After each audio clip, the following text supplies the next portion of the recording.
కూడా కలియుగం కదా, కలియుగంలో మానవులకి పరమాత్మ యొక్క దర్శనం కలగడం అనేది చాలా దుర్లభం కాబట్టి మరి వారు ఏ వ్రతం చేస్తే ఏ తపస్సు చేస్తే ఆ పరమాత్మ యొక్క అనుగ్రహాన్ని పొందుతారో ఆ వ్రతం కానీ ఆ తపస్సు కానీ ఏదైనా ఉంటే దాని గురించి మాకు చెప్పవలసింది అని చెప్పి శౌనకాది మహర్షులు సూత మహర్షిని అడిగారట. అందరూ సూత మహర్షి ఈ రకంగా అంటున్నారు, ఆయనలారా ఇప్పుడు మీరు నన్ను ఏ రకంగా అయితే అడిగారో అలానే ఇంతకు ముందు కాలంలో నారదుడు శ్రీ మహావిష్ణువును అడిగిన వృత్తాంతం ఉంది, దాన్ని చెప్తాను శ్రద్ధగా వినండి అంటూ ఈ రకంగా చెప్తున్నారు.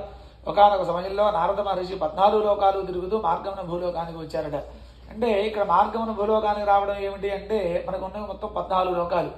మన భూలోకానికంటే క్రింద 7 లోకాలు ఉన్నాయి. అతల వితల సుతల తల అతల రసాతల మహాతల పాతాళ ఆది సప్తలోకాన మనకంటే కింద 7 లోకాలు.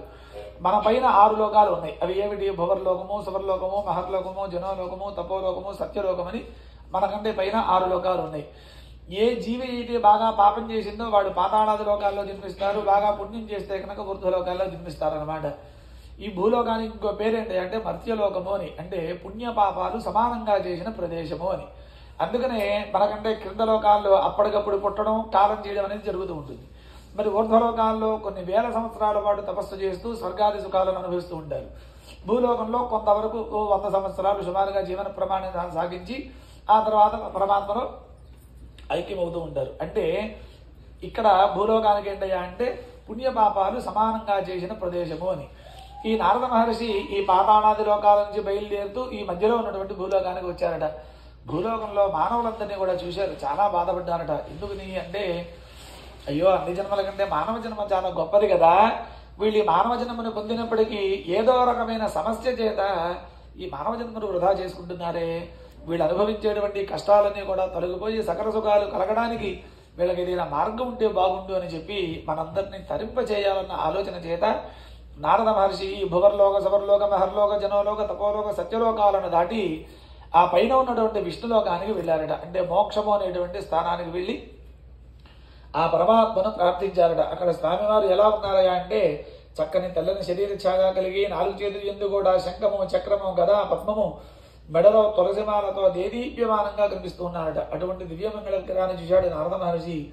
స్వామిని అనేక రకాలుగా స్తోత్రం చేశారట. ఆ స్తోత్రం అంతా కూడా విన్నారు స్వామివారు. నారదుని చూసి ఇట్లా అంటున్నారట, నారద మహర్షి నువ్వు కారణం లేకుండా ఈ విష్ణులోకానికి రావు కదా, నీ మనసులో ఇది నా కోరిక ఉంటే కనుక చెప్పవలసింది అన్నారట. పరమాత్మ నాకుంటూ ప్రత్యేకంగా కోరికలు ఉంటాయి స్వామి, వివాహం అయితే ఏమన్నా కోరికలు ఉండేవి, నేనేమో ఆదిమ బ్రహ్మచారిని కదా, నాకంటూ ప్రత్యేకంగా కోరికలు ఏమీ లేవు. అయితే ఇప్పుడు భూలోకం నుంచి వస్తున్నాను పరమాత్మ, భూలోకంలో మానవులందరూ కూడా చాలా కష్టాలు అనుభవిస్తున్నారు, ఆ కష్టాలన్నీ తొలగి సకల సుఖాలు కలగడానికి ఏదైనా మార్గం చెప్తారేమో అని చెప్పి మీ దగ్గరికి వచ్చానని విషయాన్ని చెప్పారట.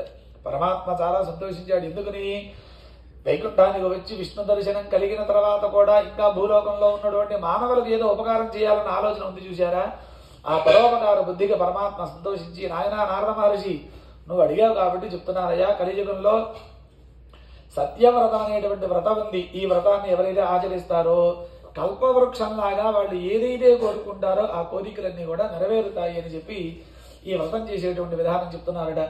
ఈ సత్యవ్రతాన్ని ఆషాఢ మాసంలో కానీ, కార్తీక మాసంలో కానీ, మాఘమాసంలో కానీ, వైశాఖ మాసంలో కానీ, ప్రతి మాసంలో వచ్చేటువంటి ఏకాదశి, పౌర్ణిమ, రవి సంక్రమణం అనేటువంటి విష్ణు పర్వాల యందు కానీ, లేదా ఇప్పుడు మనం చేసినట్టుగా గృహప్రవేశ, గృహారంభ, నామకరణ, అన్నప్రాశన, వివాహాది శుభకార్యాల యందు కానీ ఈ సత్యవ్రతాన్ని చేయవచ్చు.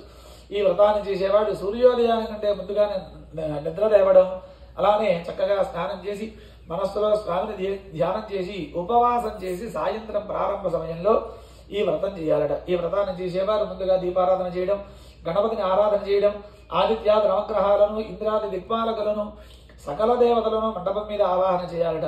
తర్వాత ఒక కలశాన్ని ఏర్పాటు చేసుకోవాలి.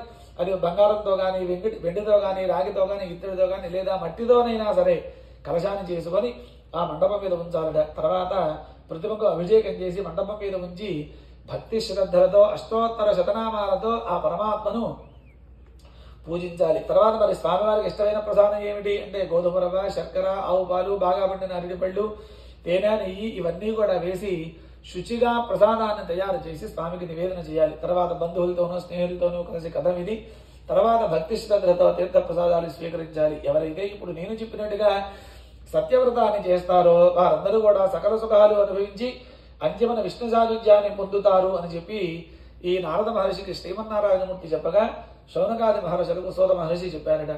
శ్రీమద్రమారమణ గోవిందారి 700వాడ వెంకటరమణ గోవింద గోవింద ఆపదమృక్కులవాడ వడ్డీ గాదులవాడ గోవింద గోవింద శ్రీ సత్యనారాయణ స్వామికి జయ. జయ.